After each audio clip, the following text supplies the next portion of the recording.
Ladies and gentlemen, today I invite you into the world of a man who felt the heartbeat of nature more keenly than most William Wordsworth. His sonnet, "The World is Too Much With Us," written over 2 centuries ago, feels startlingly relevant even today. It is a powerful lament, not about war or politics or loss, but about something far more silent and far-reaching, our disconnection from nature. The poem begins with a striking accusation.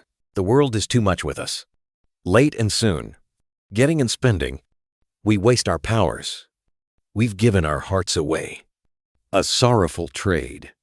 We see so little now in nature. Nothing feels like it belongs to us. Look at the sea. She bares her bosom to the moon, so free, so eternal. But we feel nothing. The winds howl at all hours. Yet now they're quiet, like sleeping flowers. But for all this beauty, we are out of tune. It moves us not. Great God, I'd rather be a pagan, suckled in some ancient, worn-out creed, so that standing on this grassy meadow, I might still feel wonder. Perhaps I'd see Proteus rise from the sea, or hear old Triton blow his spiraled horn. The world is too much with us, late and soon. Getting and spending, we lay waste our powers. Wordsworth is telling us that we are consumed by the material by getting and spending. In our endless pursuit of wealth and comfort, we've sacrificed something precious, our spiritual connection with the natural world. We are so busy consuming that we have become blind to the simple miracles around us. He mourns, little we see in nature that is ours. We have given our hearts away, a sordid boon. Here, he speaks not only of physical alienation, but of emotional impoverishment. Nature, which once gave us joy, peace, and identity, now lies outside our awareness.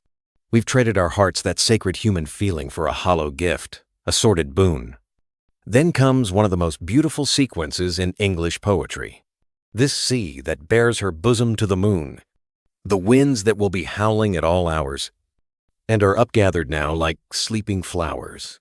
Just imagine it, the moonlight shining on the sea as it opens itself vulnerably, the winds howling like living spirits, then quietening like flowers asleep.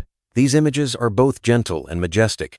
They remind us of a world that is alive, sentient, and waiting to be seen. But we are out of tune, and that's the tragedy. And so, in desperation, Wordsworth turns to myth. He cries out, "Great God, I'd rather be a pagan suckled in a creed outworn.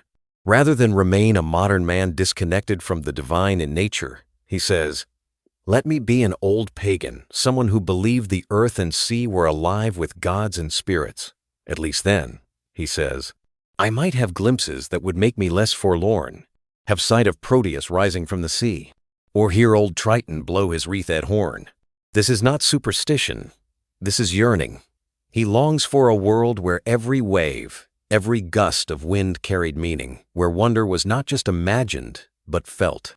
In this one short sonnet, Wordsworth captures a profound truth, that in losing touch with the natural world, we lose touch with ourselves.